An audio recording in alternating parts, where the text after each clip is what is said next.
কেমন আছো বন্ধুরা? আজকে খুব সহজে কিভাবে ভুনা খিচুড়ি করব সেটাই আমি তোমাদেরকে দেখাবো। এখানে দেখো পরিমাণ মতো আমি চাল, তার থেকে হাফ আমি ডাল নিয়ে নেব। এখানে আমি মুসুর ডাল ব্যবহার করছি, তোমরা মুগের ডালও ব্যবহার করতে পারো। এবার আমি কিছুটা পরিমাণে মাংস নিয়ে নেব। এখানে আমি মুরগির সলিড পিসটা ব্যবহার করছি। দেখো এখানে আমি কিছুটা আদা, কিছুটা রসুন আর কিছুটা পেঁয়াজ নিয়ে নিয়েছি। এবার আমি ভালো করে বেটে নেব।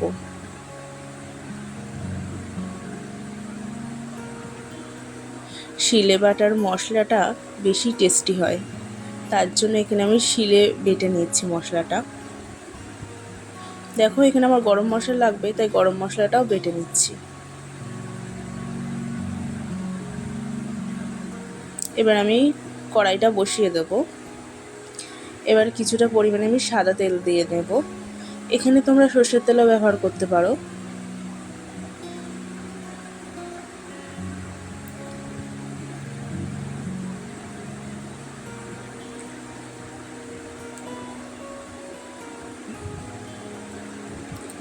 আমার তেলটা এখানে গরম হয়ে গেছে। এবার আমি আলুগুলো ভেজে নেব।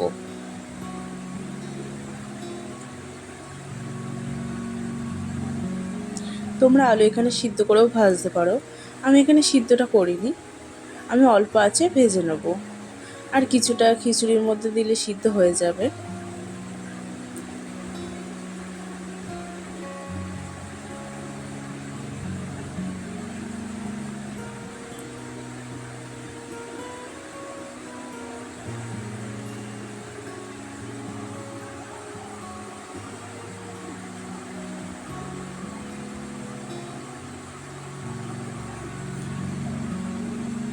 দেখো এখানে আমার আলুগুলো ভালো করে ভাজা হয়ে গেছে। এবার আলুগুলো নামিয়ে নেব।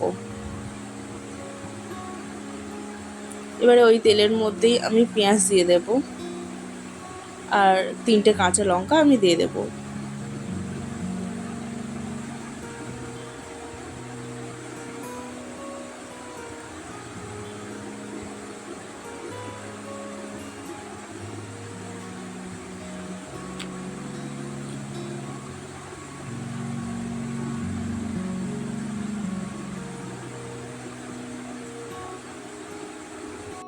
এখানে আমার পেঁয়াজটা প্রায় ভাজা হয়ে গেছে। এবারে আদা রসুন পেঁয়াজ বাটাটা দিয়ে দেব।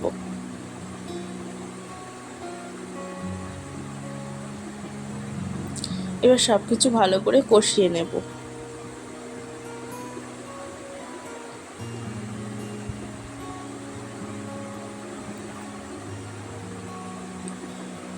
এবার আমি গুঁড়ো মশলাগুলো দিয়ে দেবো এক এক করে। প্রথমে আমি হলুদ গুঁড়ো দিলাম, এবারে লঙ্কার গুঁড়ো, কিছুটা জিরে গুঁড়ো দিলাম,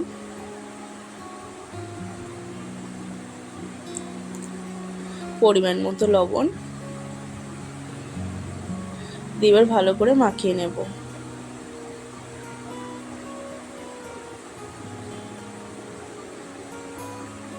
এবারে আমি অল্প একটু টক দই দেব।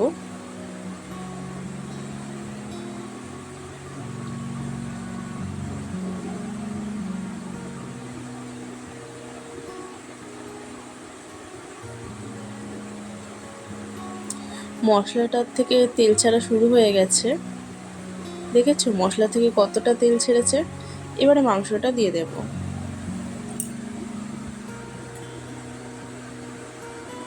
এবারে আমি মাংসটাকে ভালো করে কষিয়ে নেব।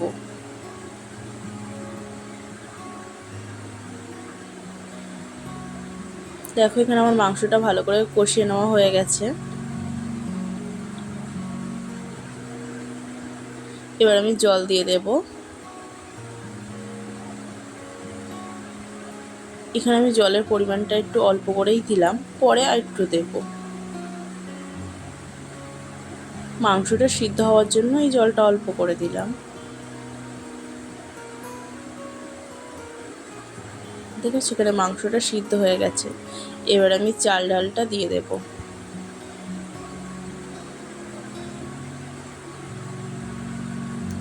এবার চাল ডালটা ভালো করে মিশিয়ে নেব।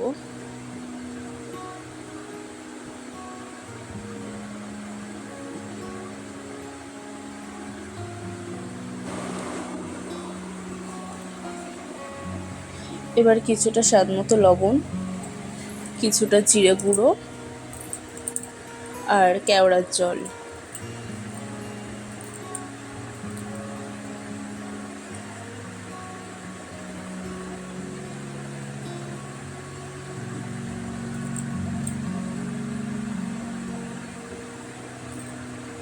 এবার ভালো করে মিশিয়ে নেব মশলাটা।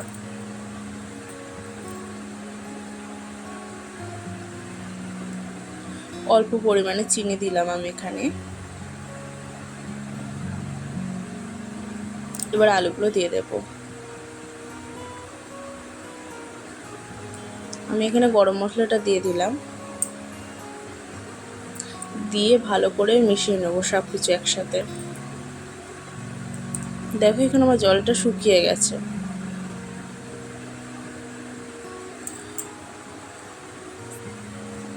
এবার আমি জল দিয়ে দেব।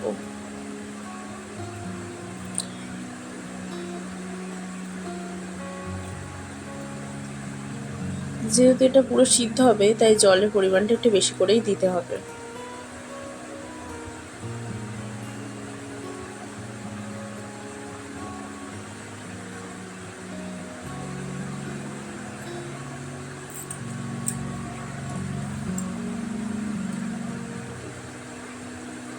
দেখো আমার চাল ডালটা প্রায় সিদ্ধ হয়ে এসছে। দেখো এখানে আমার জলটা শুকিয়ে গেছে আর খিচুড়িটা ভালো করে হয়ে গেছে। দেখতে যেমন সুন্দর হয়েছে, খেতেও খুবই সুন্দর হয়েছিল। আমরা যেহেতু খিচুড়িতে মাংসটা দিই না, এক্ষেত্রে আমরা মাংসটা দিয়েছি, একটু অন্যরকম খেতে হয়েছিল। বেশ সুন্দর, খুব ভালোই লাগলো। একটু অন্যরকম খেতে ভালোই তো লাগে, সবসময় একরকম না খেয়ে একটু অন্যরকম তো খাওয়াই যায়। খেতে কিন্তু খুব সুন্দর।